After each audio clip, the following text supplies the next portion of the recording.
if I'm not mistaken, what you're saying is that the most popular protein powders in India to begin with are mislabeled. Is that correct? Can you explain that to us?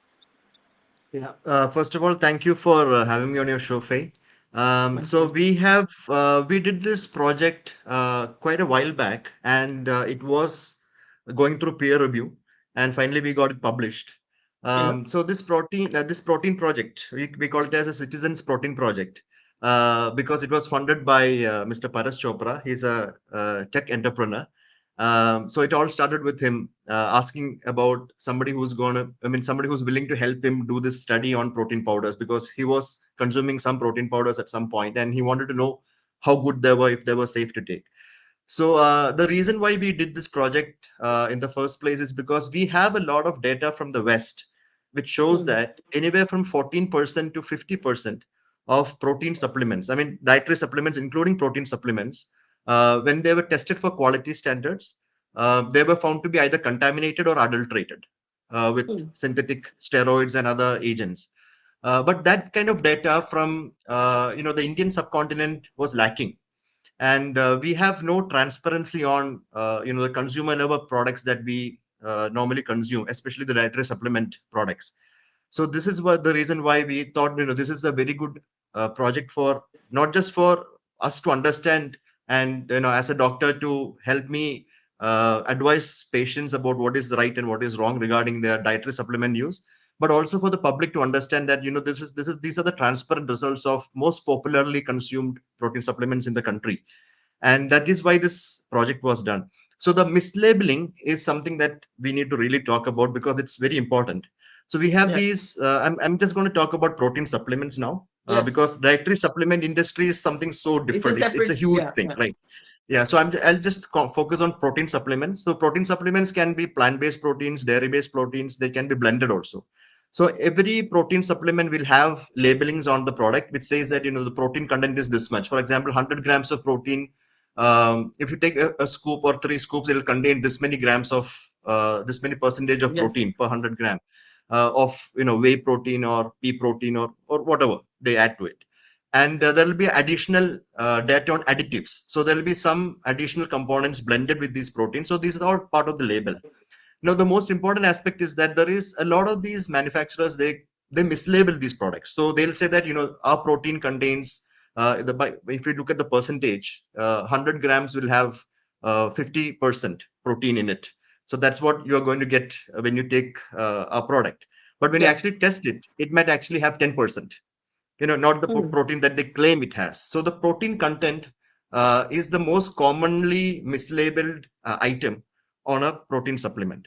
And exactly like the West has identified, we have identified that almost 70% of the supplements that we looked at were mislabeled. So the amount of protein that they advertised were not the amount of protein that we identified when we looked at a standardized protocol for analyzing protein content in these products. So we have done industry standard and government regulatory standard tests on these products, especially the protein content and even the other factors that we have looked into. And the mislabeling was very prominent with regards to protein content. So I think this is very important, because this, if you look at from a consumer level, this is basically defrauding. You know, Mm. the public is actually deceived regarding that particular product. So they'll be consuming this product, paying money, so thinking that I'm getting 60 grams of protein per three scoops or 100 grams, and but actually it's containing only maybe 20% or 30%. So this public deception or the consumer deception is something that we need to be aware of. So what you pay for may not be what you actually be getting when it comes to dietary supplements and protein supplements, because these are not well regulated. So that is the Mm. number one point So with mislabeling that I yeah, want to talk so about. we'll come back, because what you're saying to me effectively is, and we've now trained ourselves to pick up everything, flip it over, and read the ingredients and the nutritional sort of breakup that is written. So you're saying that nutritional labeling that's happening at the back of the box is not to be trusted. I mean, this is the basic idea of this project. I mean, this is well known. I mean, I know that a lot of people are realizing it now, but this has been known since decades. that manufacturers mislabel their products, and some it's sometimes to the extent that they won't even disclose some of the products.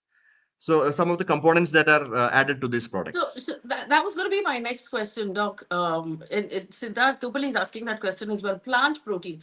There are a lot of plant-based protein powders, protein supplements available in the market, and they claim that it's out of rice. It's out of. They give you a very list of sources that they're derived from. Your research actually says that there's some of it is harmful. There are ingredients in it that could actually harm us. Yeah. So what we identified in this, so I'm not going to generalize this across all the brands. This is just Okay. based on our research, popular brands. What we identified was that plant-based proteins were slightly more damaging than dairy-based protein. So that is because plant-based proteins we identified more of fungal toxins, which is something known as aflatoxin, and also we identified more of heavy metals and also pesticide residues. So this is because of the source. The source are plants, and that is why they are more affected at the source level with these kind of toxins. But dairy, that is whey protein or casein-based protein, we did not identify any of these. So that is why I'm not saying that all plant-based proteins are actually damaging or bad for you, but I think consumers should be aware of high-quality plant-based proteins that are available in the market, and you know consume those. And But you how do should we know also be which is aware that, which? yeah, How do we know what pardon is me. high quality and what will have pesticides and what So you've I mean, called?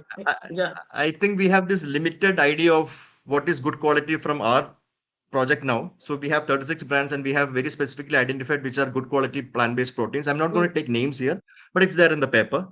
mm. But I think this has to come from the regulatory side. So I think there should be transparency of data when it comes to quality of protein supplements in the market, and that has to come from the governmental side. It has to come from the regulatory body, or it has to come from a third-party certification from the manufacturer itself. So the manufacturer can actually show us transparent data from a third-party certification, which shows that these products contain these many things, and this is what is labeled, and this does not contain these kind of toxins, and it's clean. So that is what we want, but we don't have that now. But I hope this research will, Prompt them. shed some light on manufacturers Mm. being accountable for what they put out in the market. So, I mean, there is an assumption, and I'll come back to what you have found. And I've put the link of the research in the chat window for those of our viewers who are live, and we will share it as part of the description of this video for those who join us later. So, again, as customers who buy anything off the shelf, whether it is a supplement or whether it's just a food product that you're going to ingest, you assume that there is regulation that makes sure that what is in this one, what is being labeled is true, and secondly, someone is checking for quality at some level to make sure that there isn't, like you said, toxins, pesticides, things that can make us sick. In this case, you said liver damage. What you're telling us is that the regulators are not checking. No one's checking. I think they might be checking, and it might be on the papers, and there seems to be some oversight. I mean, they might be checking, maybe if some product comes in the market initially, they might be looking at it well and good, but then later on, batch wise, it might not be happening. So there is this cycle where they have to follow certain protocols and submit reports at regular intervals to the regulatory body, and the regulatory body should also do some double checks on that. So I don't think Mm. that is right now happening, because I mean, we have checked only specific batches of these brands, but if you check other batches of the same brands, they might be clean. So we don't know if there is a batch wise difference happening between these products also. So that is one of the weakness of our studies. But then I mean, the whole idea of this particular random batch showing a lot of problems itself is Yeah. concerning for us, because how can you trust other batches? How can you trust what is on the shelf? So this is complete regulatory oversight. I mean, the lack of regulatory oversight that we have shown here, not just from the health care perspective, but from the regulatory perspective, there is a lot that needs to be done. So, and I'm reading out of your Twitter as well, out of the print article and out of your research paper. You've checked brands like Big Muscle, Protein X, Ensure, B Protein, Neutralite by Amway, Elements. These were problematic. Yeah. So The problematic ones were the ones that contained blended proteins. So it was not just a single pure protein, for example, Mm. pure whey isolate or pure whey hydrolysate or pure pea protein, but it was usually blend. So most of these products that we identified which are problematic were actually proteins with herbal blends in them, and they are the Yeah. ones where we identified more of fungal toxins, more of heavy metals and pesticide residues. And a lot of these products were actually from Indian manufacturers. So that is another thing that we identified. So these international multinational companies brands versus India based manufacturers, we found they differed in the quality a lot. So we found a lot of lower protein content than advertised in India based manufacturers, a higher amount of fungal toxins and other herb related toxins in India manufacturers. And India based manufacturers also had more of blended proteins than realistic Mhm. pure protein. So that is why these brands were problematic for us. And some of them actually had uh, additional known liver toxic herbs. For example, some of these proteins, I mean, they might be basically whey protein or casein based dairy protein, but they add ashwagandha, they add Garcinia Mm. cambogia, which is Malabar tamarind extracts, they add green tea extracts. These are all known liver toxic agents, and some of the countries out of, I mean, in the West, they've actually banned these products from being added into protein Added to. supplements. Okay. Were there any good brands you discovered that didn't have problems? So we Best had ones very from clean your brands. Yes, 36? yes. Of course, of course. We had very clean brands from both, the plant-based protein side and also the dairy-based protein side. And I mean, one of them was Origin Nutrition, which was Mm. purely vegan. That was a plant-based. That was very clean, no pesticide residues, no toxins.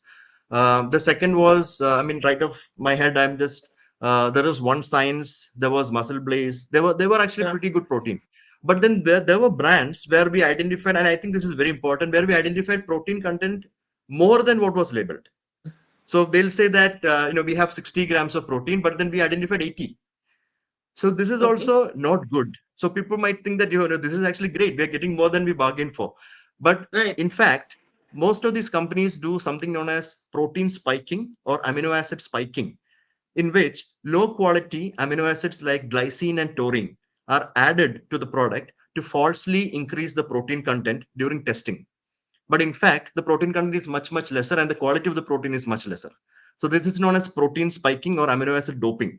And a Mm. lot of these companies in the West have been actually caught by the FDA there, and their sales have been banned because they've been doing this consistently. And I think one of the companies that we checked, Nitrotech, there was a news regarding Nitrotech and protein spiking a few years back. And we identified Nitrotech having very high amounts of protein than was labeled. But in our study, we did not look at protein spiking or amino acid doping because we did not have the funds to allocate for that particular test. That's a specialized test. But I think the governmental agencies should also be aware of this fact, which is also akin to public deception. So, what would be an ideal outcome in your mind? Has the government gotten in touch with either you or the team or the lab that you're working with?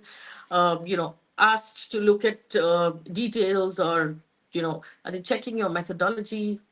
They tend to want Yes. to check So everyone's methodology. yeah. So the lab that I have, I mean, I have the full lab data is also available on in the paper. The lab that I have done this project with, they are already approved by FSSAI for doing food testing and the supplement testing. And FSSAI director actually called my lab members a couple of days ago asking for methodology and standardization, when in fact it is already approved by It's FSSAI. already done. So I'm Mhm. not sure what is happening on that side, but my lab members are pretty much confident that they are going to furnish all the reports and all the raw data that they have, generated from this project, and that's going on the side. But otherwise, we have not had any interactions with the governmental regulatory bodies or the manufacturer themselves regarding this project now. So, my check tells me that it's that the protein supplement market in India is currently what, about 33,000 crore rupees as of last year. That's the size of the market, which means this is how much people are consuming. If these products are, as per your research, being mislabeled and some of them are actually containing toxins that are harmful, how bad is this right now in terms of a situation in Do people need to stop until they can find the Uh, right brand, or?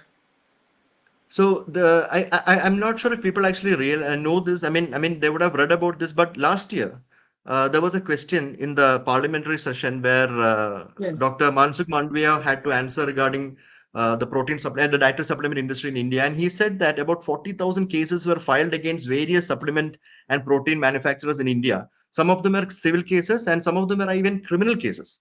So there is, I mean, we know about this problem, but the public is not still aware of it. So I think the whole aspect is that this is a booming market, and I think a lot of people are going into dietary supplement intake and protein intake for improving their when part of wellness or lifestyle or whatever. But the whole process of assurance of quality of the Yeah. product is still lacking. So I think, I mean, in my practice, I see about 2 or 3 cases of dietary supplement or protein supplement induced liver toxicity in a month. Two to three Oh. cases in a month in young males who go to the gym. And when I assess these products, some of them have anabolic steroids, which are harmful to the liver, or some of them have these herbal components like ashwagandha or green tea extracts, which are harming the liver. And we have not done a very thorough investigation of those products like we did in this project. But then at the ground level, we are seeing people getting affected by consuming low quality or substandard protein supplements. So I'm not saying protein supplements are bad. It is good Mm. in their own recommended conditions in people.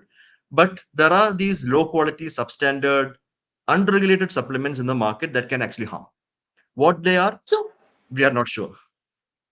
that's horrifying, right? Because now we are also transitioning from the traditional pharmacy, which was a problem to begin with, to now the supermarket type of pharmacy, right? Where you walk in and there are these shelves where there's a lot of supplements. There are gummy bear supplements for children. There are supplements of every kind for every age group, every, stage of life. And what you're telling us right now is that of the 36 that you tested specifically within the protein category, you found so many problems. So that entire shelf might be problematic altogether. So I have no, I'm very confident in saying that the food, dietary, and herbal supplement industry is completely unregulated and potentially very unsafe and sometimes even fatal. People actually land up with organ failures and die. And there is no way that you can actually know about it until you experience it. And in my opinion, I don't think people should actually experience it because, number one, we don't have actual clinical proof that any of these dietary supplements are beneficial. For example, blended herbal proteins and blended whey with some herbs, or anabolic steroids.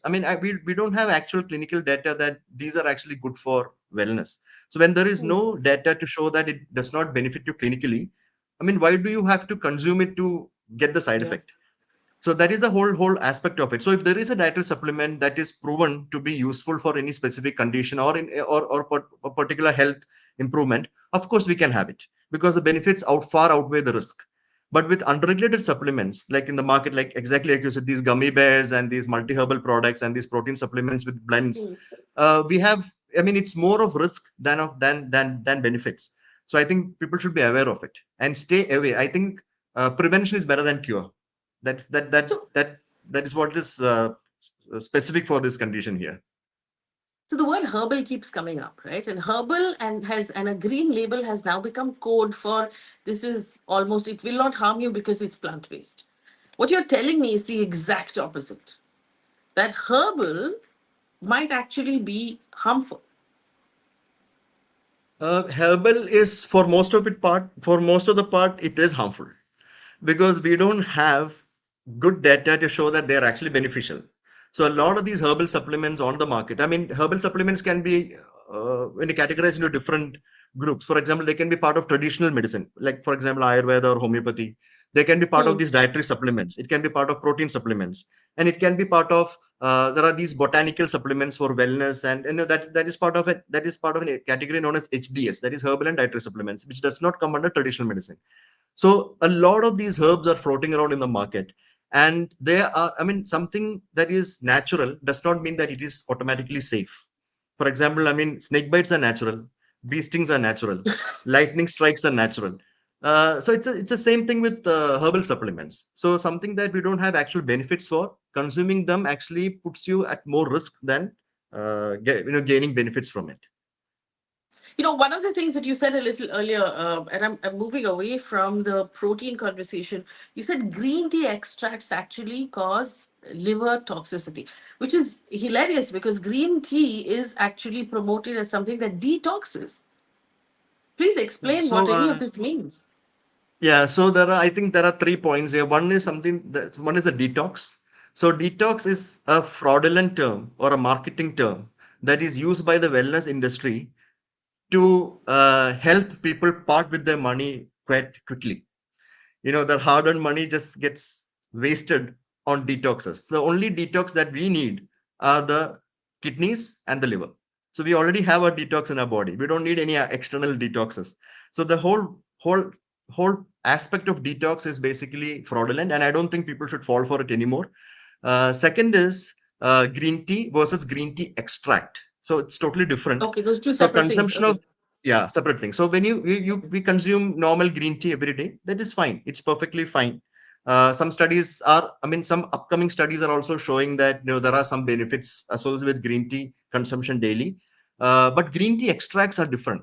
These are very concentrated formulations made from green tea, and they are part of herbal and dietary supplements, and they are available in the form of infusions or uh, uh, you know uh, capsules or tablets and pills like that. Hmm. And green tea extracts are very dangerous because they contain very high concentrations of a plant chemical from green tea known as EGCG. So it's a catechin, a compound known as catechin, which is very toxic to the liver. And especially if people have a particular genetic condition or a particular genetic risk factor known as HLA-B35-1. So we don't know. I don't know if I have that particular genetic risk factor. Other people don't know. You don't know. If we test for it, we can identify it. So those who have that particular genetic risk factor, if they consume green tea extracts, they have a higher chance of developing liver injury and liver failure. So these are all proven. And green tea extract is one of the most upcoming causes for liver failure and liver transplantation in the USA. And I think people should realize this fact that green tea extracts in any supplement that you see, please don't consume it. Just throw it away or don't buy it. But green tea drinking, it's safe. So we have a couple of questions from our audience members who are saying, what are we supposed to do then for protein intake, especially the vegetarians who can't do the way? And I think that that's where the problem is because, there is the egg extract, if I'm mistaken, was what the problem might be. What do you recommend? Because everybody's constantly telling you need to up your protein intake. Yeah. So, it's two conditions. One is two questions actually. One is, do you require additional protein? Based on your normal physical activity or based on your routine activity, do you require additional protein? And number two is, if you require additional protein, what is the best protein that is available to you? So, for example, somebody who is working from 9 to 5 in an office and is just moderately active, no active exercises, no rigorous, gym routines and all. For that particular person, dietary intake of protein is enough. So he can actually increase natural sources of protein in diet, whether it be vegetarian or non-vegetarian sources, or even plant-based or animal-based sources. Okay. He can just increase that. But if somebody is actually working out, for example, an athlete or somebody who has a chronic illness, for example, liver disease patients, for example, chronic kidney disease patients, they require more of protein. So in those patients, in those particular categories, we have to supplement protein because they may not be able to take excess protein that we want them to take normally in their diet. So we supplement them. So that can be a plant-based protein or an animal-based protein. So if somebody is a vegetarian and they don't have problems with milk or dairy, pure whey-based protein is perfectly fine. But if there is a vegetarian who does not consume milk or is allergic to milk or is lactose intolerant, so we have whey hydrolysates, which are basically the lactose-free part of whey, which they can tolerate, or they can use a good plant-based protein. So plant-based proteins are, ideally, naturally, they are inferior to animal-based proteins because they are not complete proteins and they lack certain essential amino acids. But pea protein or proteins from various pulses or proteins from uh, uh, you know um, other plant sources, they can consume that. But which of these proteins in the market are actually good quality? That is not for us to actually, right off the bat recommend here, because this project has shown that Mm. we can't trust all the plant-based proteins that are available in the market. And I think we need to have more data on it in the future for us to actually say that which brands are good and which brands are not. See, there's the other problem with supplements, of course, are the Ayurvedic supplements. Ashwagandha, for example, you mentioned it. A lot of doctors are recommending ashwagandha to patients. You seem to think that's problematic, if I'm correct. So I mean, we had a paper on ashwagandha published last year in Hepatology Communications, which is the official journal of the American Association of Study of Liver Diseases, and we have very clearly and cleanly described the evidence that we have to use ashwagandha for any disease or health condition or health related condition, and we find that there is actually no good evidence to actually recommend ashwagandha for anything.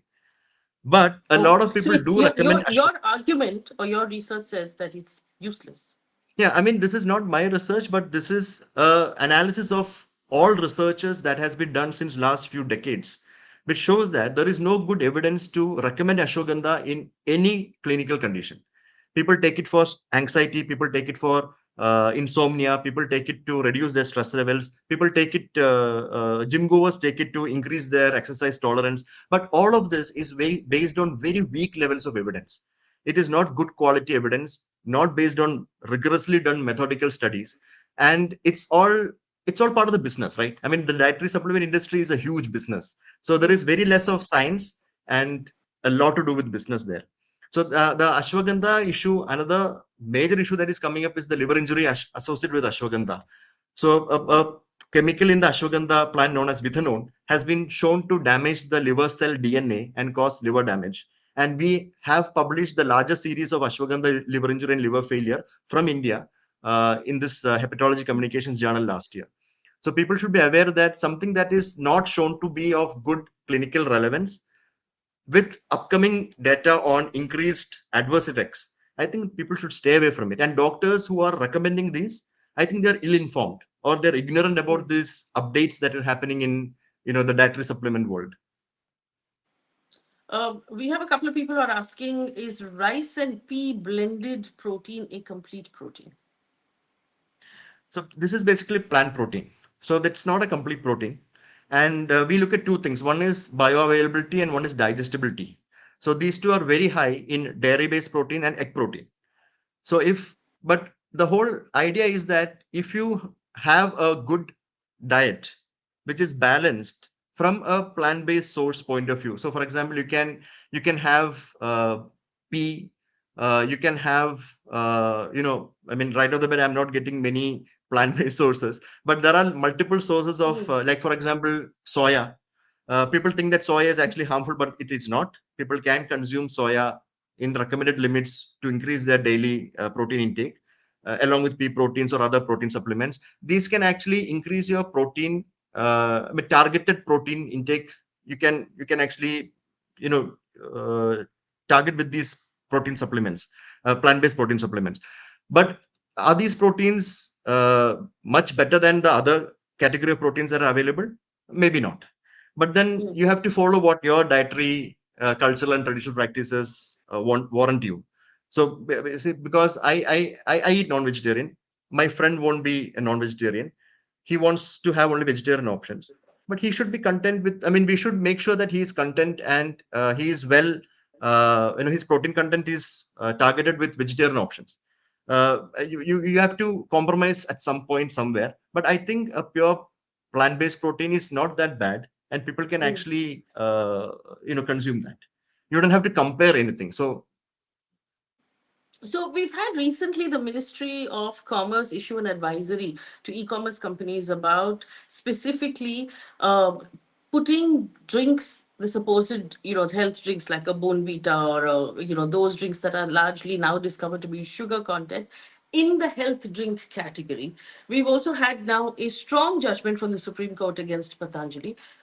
Is it fair to say authorities are now taking notice and they realize that there is a problem in this sector? Or it's just that it's gotten so far that there's no, any other way out but to do something about it? I think authorities are now taking action because they're forced to, Hmm. not because they have to. From a public health perspective point of view, they have not been doing that since so many decades here. But suddenly now everything is out in the open. And I think the Supreme Court intervention in Patanjali was a big eye opener for a lot of people. And the whole aspect of the supposedly health drinks, they are actually not health drinks because they contain high levels of sugars and fructose and whatnot, and labeling them as health drinks is actually again defrauding Yeah. the public. So all of these are now being, it's come out in the public with under force, and that is why they are forced to act on it. And I think it is important because I think with confusion comes clarity, and this is what is happening now. And I think a lot of things can get better in the future. Hmm. We have some more questions coming in from our, people are asking about specific brands now. Neera was saying, is Cosmix a good brand? It's frequently omitted from studies. They claim to be herbal, not herbal, but plant-based protein. So, Was it part of your I study? won't be. No. No, cosmics we have not checked in our study, and I don't think I'll be able to actually comment specifically on brands because we Specifically have on just brands. assessed one batch of a brand, so Yeah. we have Yeah. no idea about across the spectrum what is happening. But I think there is something known as a clean label project, Hmm. which is an international project where they look at a lot of these good protein supplements available in the market. It's a third party certification website. They're pretty good. So if you actually go in and see Clean Label Project and see they have a list of good protein supplements and bad ones based on brands. That's a good That's point to okay. start with. Yeah. So your Oh, plant-based options, your dairy options, everything is available there. well, there's also obviously now, if you look at Instagram, if you scroll through Instagram, there's constantly advice on how you should work out in the gym, you should lift weights, how you should consume a lot of protein. Is there a culture being built around this sort of, supplement, live a certain way? Is that also part of the danger, in your opinion? Yeah, I think people are forgetting about the fact that we can target proteins. I mean, not just proteins, even the required carbs and fats and everything through a normal balanced diet. Hmm. And the whole Eat aspect food, of basically. Yeah. just your normal dietary food. I mean, dietary diet that you take daily, and that is more than enough. And the whole aspect of this wellness industry upcoming, the dietary supplement industry upcoming, this has actually sown a lot of mistrust in people's mind that they themselves feel that their diet is actually challenged. They are at a point where they feel insecure about their own diet, even though they might Yeah. be taking an actual proper diet. So I think we should not fall for these kind of advertorial matters that we see on social media. And for anything and everything, I mean, I think we should all go through the standard time tested way of asking your physician or asking your nutritionist about what is the best way to move forward. So I mean, that is the best way that we can actually understand our nutritional requirements, and if we actually need to have supplements in our diet, or we can actually just go on with a proper diet in a balanced manner. Well, we have one person, Likit, who has said two Christians are doing a chat to abuse Baba Ramdev. It's interesting because we didn't bring him up till now, but Likit, now that you suggested, we will talk about him. Thank you for prompting us in that direction. Let's talk about Ayurveda, right? Let's talk about Yeah. Patanjali first, then we'll talk about Ayurveda. Rapped on the knuckles repeatedly by the Supreme Court, had to promise the Supreme Court that they will not put out misleading ads claiming to cure diseases. A promise that they did not keep, and now in contempt. How problematic is Patanjali in your opinion? I mean, not just Patanjali. Every other company like Patanjali is problematic in India. Okay. Every single one of them. Why? I mean, the whole aspect of Patanjali products. I mean, this is not the first time that I have been exposed to this, because when the COVID started, we have had patients who have come in with liver injuries because of consumption of Patanjali products. And most of these products actually contained giloy, which is a very well known liver toxic agent, as we know now, because there are almost 200 cases published from India alone on giloy related liver injury. And giloy was supposedly one of the best preventive for COVID, according to the alternative medicine community and also Patanjali. They were Coronel actually contained giloy. So we have already analyzed a lot of these products and found out they are completely substandard, heavily contaminated, adulterated, and also contain herbal toxins. So this has slowly built up into, snowballed into what we are seeing now. And on top of that, they had the audacity to question and put mistrust into the public's mind regarding what scientific medicine actually did for people. So they actually misled people away from scientific medicine, and to sell their products and their business, they defrauded people with a lot of their garbage products. And I'm just going to call it garbage products because they are what it is. Now even the Supreme Court knows it, because even they have actually, asked for pardon and apologized for misleading people, which means that their products were actually garbage. So this is well known since many years, but now I think it's coming to its logical conclusion, and I hope they get what they deserve, because the public did not deserve their products in the first place. We have a question from Divyansh who says there's been an increase. I mean, if we've seen an increase in heart attacks common among young people, is there a correlation with protein consumption or protein No, supplement absolutely not. consumption? Absolutely not. The whole aspect of increased heart rate, heart attacks, I mean, the sudden cardiac deaths in this particular group of people, if you look at from the data globally, it's been the same.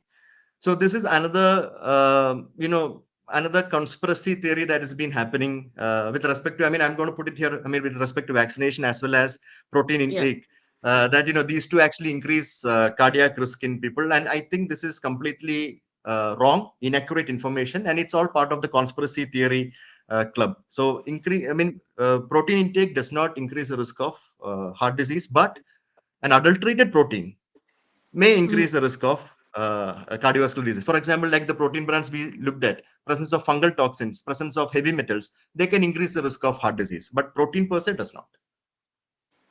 Well, I want to ask you a little more about Ayurvedic medicines, right? And you've written a lot about this. There's been a lot of other chatter from other doctors who say many times people are taking, untested Ayurvedic medicine without really understanding what's in those powders or what is in those mixes. And by the time they come to the hospital, it's already too late to fix, plus it has caused, further damage. How, given that Ayurvedic medicine is such a large part of many Indian families, how do they make sure that what they're taking is safe and helpful?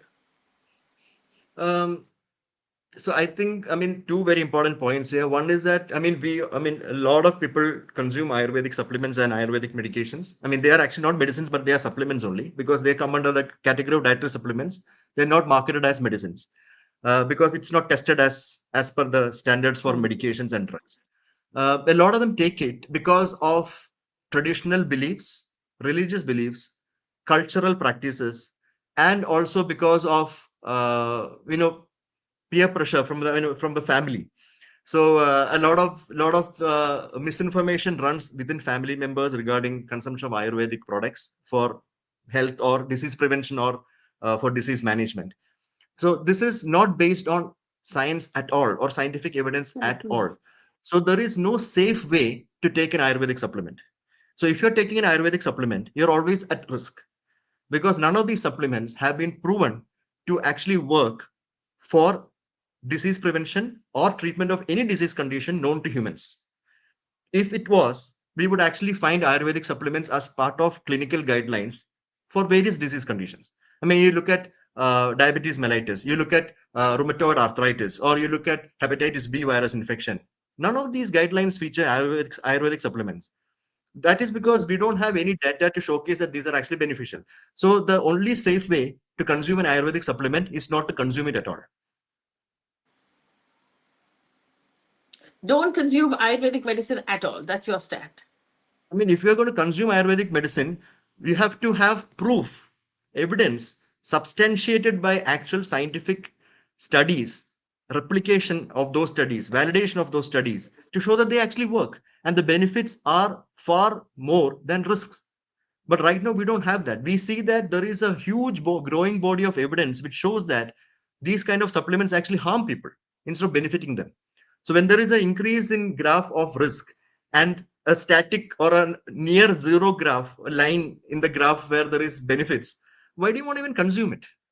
But because I say that, everybody who wants to consume Ayurvedic supplements, or everybody who is consuming Ayurvedic supplement, either they land up as a case report or as part of a case series, or if they have good luck, they don't get that side effect, because not everybody gets a side effect because of Ayurvedic supplements. I'm not saying that every person who consumes Ayurvedic supplements will land up with a adverse event, but the chances of developing an adverse event is very high, because we don't know about these supplements short-term safety, long-term safety benefits. We don't have data on And these. you're saying in many cases they're not actually fully natural or herbal. They might contain lead. They might contain, other elements that we shouldn't be ingesting at all. Is that correct?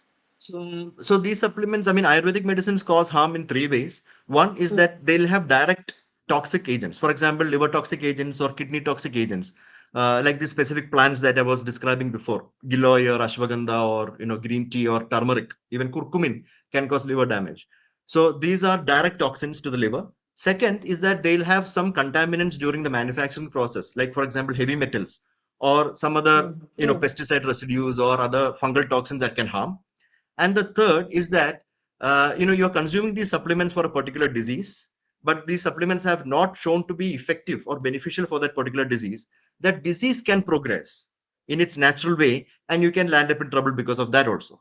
So there are three ways that these can harm a person: Um, misleading away from the right treatment, and direct and indirect toxicities. Questions now popping up about homeopathy as well. And we've had a lot of push from the Ayush ministry, the idea of sort of holistic health and holistic sort of medication and stuff like that. What's your take on homeopathic medicine? Yeah, I mean, the only holistic healthcare that we have is scientific medicine and nothing else. So everything else is alternative medicine. The Hmm? actual holistic healthcare is scientific medicine. Homeopathy has nothing to do with the Indian subcontinent. It's a German discovery, or rather an invention, I would say. And I think it is, I mean, I call it as the longest running circus in the world. you know it's maybe hardly 300 years old. It was developed in the 1800s by Samuel Hahnemann, and it has every the principles of homeopathy diagnosis and treatment is based on three factors which are completely against chemistry, physics, and biology as we know of now. So any Mm. physics student or a chemistry student or even a high school biology student can actually say that homeopathy is utter nonsense. It has absolutely no value or benefit in healthcare, but it is good business again. So alternative medicine is good business. I mean, be it Ayurveda, Unani, homeopathy, Siddha, naturopathy, it is good business. So none of these are going to go away. They're all going to stay here in the community. And medicine will have its own progress, and it will keep on saving lives. But all these alternative medicines will remain because they have good business opportunities, and there are people who are willing to be fooled. And I don't think we can get everybody on the same boat. But I think majority should understand that practices like homeopathy, they are pseudo scientific, which means they have no validated scientific evaluations possible on them. A lot of studies done over the decades have shown that they have no benefits, and opting for them actually can harm you instead of benefiting you.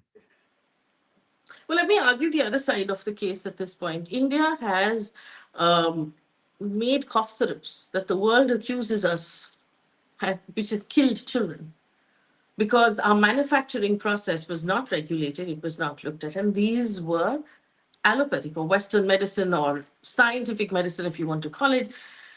How do we even know that that medication is any good if the regulators who are actually looking at how it's being manufactured are not doing their job? And for all you know, a baby's cough syrup is killing babies.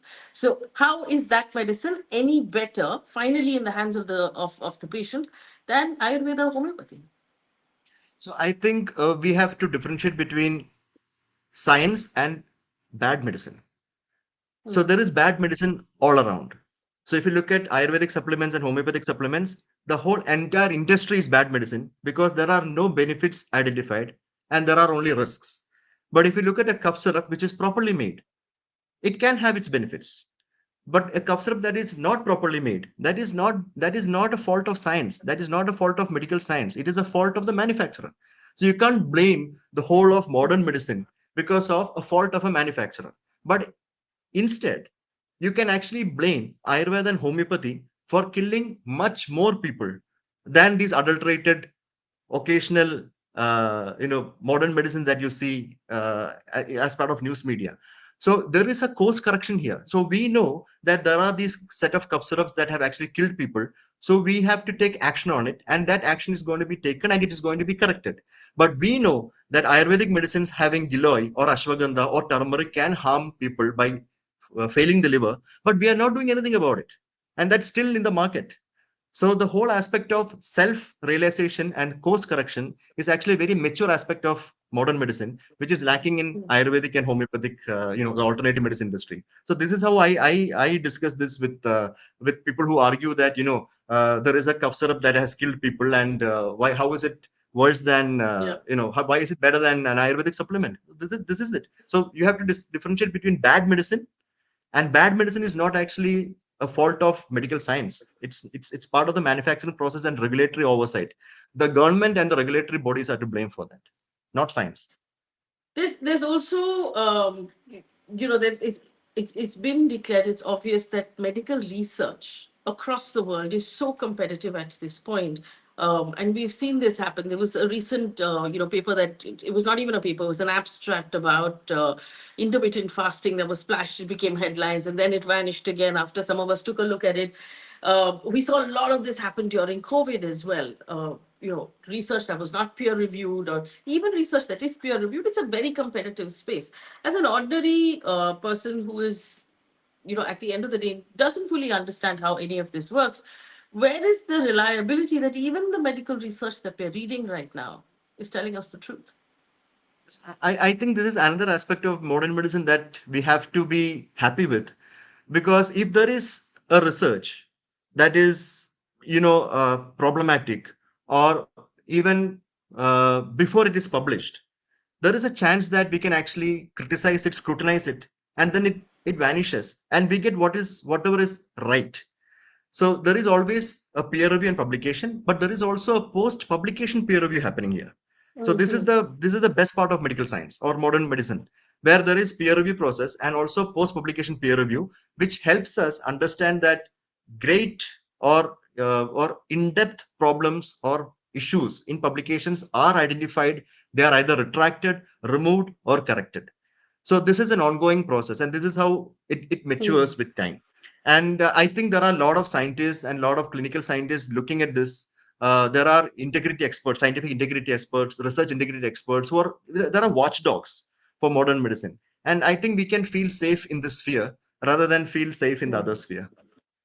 There are a lot of questions that have popped up now about modern medicines, modern Western scientific, however you want to call it, causing a lot of side effects, having a lot of harmful, chemicals in them, um, cross contamination.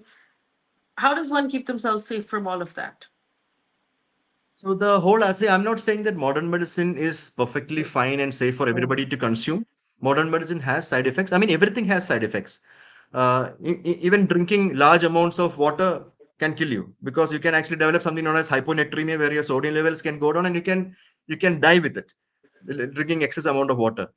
In the same way, modern medicines have been identified to have side effects through a lot of phase trials from phase 1 to phase 4, and also post marketing pharmacovigilance. And we have identified that if the side effects are more than the benefits, the drug is out of the market. For example, there was this major drug for liver cancer known as Brivanib, and studies up to the third phase showed that it was actually useful. But then once it went into the fourth phase and into post-marketing surveillance, they found out that it was actually very, very harmful. A lot of side effects were being reported. They took the drug out of the market. So the whole aspect of modern medicine having side effect, yes, it has side effect, but we know, I mean, physicians know how to use it for their benefits. Physicians are not using it to give side effects to patients. They are using it for their benefits, and in a controlled manner, in their range, in their recommended doses and duration, it is perfectly safe. There's also, of course, big pharma, which has now become like a common term. There was big oil, there's big pharma, there's big tech, generally considered companies or large companies that have very little conscience about their customers, ready to go out and just make money, which is possibly also why there is a lack of trust in the healthcare industry. Is that trust, in your opinion, misplaced? I think it's very disappointing that people call it as big pharma because you see, I mean, every molecule, I mean, be it cancer, be it diabetes, I mean, look at Ozempic, the new, that is the semaglutide by Novo Nordisk. I mean, every molecule that we are utilizing now and our life expectancy has increased manifold is because pharmaceutical companies put money to research these molecules and bring it to the market for the people. So there is a big pharma. There are pharmaceutical companies that might be making substandard products and selling it for a higher cost and whatnot. That does not mean that the medicine is bad. That does not mean medical science is bad. I mean, there is a big pharma in alternative medicine also, and I would say that that big pharma is actually bigger than the actual pharmaceutical pharma that we deal with. It's Mm. complete mafia, the whole alternative medicine industry. First, their products have no benefits, no clinical studies, no safety studies, but they still sell so much more to the people. So I think it's very, I mean, it's not Mm. appropriate to call the pharmaceutical industry as big pharma because everything that we have now for a lot of disease conditions because they put in money to research these products and also of course a lot of clinical scientists biochemists basic scientists have also put in their effort along with them to identify molecules that are useful for us for various disease conditions. Okay, I have a list of questions for you that are sort of like a quick fire round, right? And this is based on all of the stuff that you've been writing that I've actually been reading for several years now. So you can tell us yes or no and give us a quick answer as to why if you choose to. But here it goes, right? One egg a day, the whole egg. Is that good for me or will that increase cholesterol? No, it's very good for you. It does not increase cholesterol. It does not increase Studies have cholesterol. shown that it does not. Yeah. Does green tea actually detox our body and help us lose weight? It does. I mean, yeah. I mean, the only way green tea can make you lose weight is if you go climb the mountain, pluck the green tea leaves, come down, and then make tea for yourself. That's the only way you can lose weight. And you do that every day. That's the only way green tea can make you lose weight. And for detox, it's not green tea, it's your lung, liver, and kidneys that is helping you. If I use jaggery, palm jaggery, regular jaggery, honey, sugar cane, is that healthier than white sugar? Everything is sugar. Jaggery is sugar, cane sugar is sugar, your white sugar is refined sugar, honey is another form of sugar. So it's all about limiting sugars. It's not about one specific healthy sugar. It's all sugars. You can have white sugar, but you limit the amount of white sugars. There are national guidelines on how much a person should take added sugar per week. Just follow that. So you can take white sugar in that, you can take cane sugar in that. It's perfectly fine. But there is no healthier sugar than the other. As a liver doctor, as the liver doctor, if is intermittent fasting actually good for the liver? Will it actually make us healthier and help us lose weight faster? So intermittent fasting is basically a tool for calorie deficit, which of course makes people lose weight in the short term. And any weight loss in the short term is good for the liver because obesity, overweight, or metabolic diseases, as part of obesity and overweight, can cause fatty liver disease or steatotic liver disease, as we call it now. And weight loss is always good for the liver. So, be it intermittent fasting way, be it a simple calorie restriction daily fasting way, or be it any other way that you can actually go in for a calorie deficit. So it's not intermittent fasting is not something that is very special. It's just one form of calorie deficit. That's it. Hmm. Is haldi doodh good for us? The doodh is not the haldi.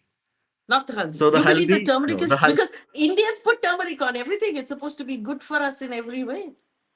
Yeah, I mean, turmeric is part of our, culinary, practice. I mean, diet, daily diet, and which is fine because turmeric does what it does in the diet. It gives flavor and adds color, and that's it. So if you put it in milk, the milk turns yellow, and it gets flavored.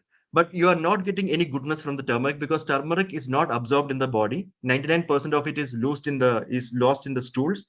So the goodness that you get is actually from the milk only, not the turmeric. There's also this idea of basically cut out all the carbs of your life because grain is at this point genetically engineered. It's not what it used to be. So, no rice, no bread, no pasta, none of these white things. Is that something you recommend? Does it make a difference? I don't recommend avoiding any of these because I think we need carbs, we need proteins, we need fats. So we have to limit intake of these. So if you have a carb predominant diet and very low protein and low fat, that's not good. If you have a very fat predominant diet with low carbs and low protein, even that's not good. So it's all about having carbs as you require per your body weight, as per your regional guideline recommendations. And in that carbs, you can include any of this. So it's not like you have to stop eating rice to have a healthier life. No, you can have rice, but make sure that it falls into your daily carb portions, which is recommended as per guidelines. Um, okay, so apple cider vinegar supposedly will help increase metabolism, will help us lose weight, is good for us. Should we take apple cider vinegar? Tastes terrible. Apple cider vinegar. I think one of my Twitter friends, followers from UK, told me that the only thing that it is good for, and I agree with him, is to catch fruit. Is to catch fruit flies. So that's the only thing that apple cider vinegar is good for. And some people love it on their salads as a Salads. salad Mm. dressing. It does not do anything to metabolism or metabolic health. We have no good evidence to actually recommend it for any metabolic diseases per se.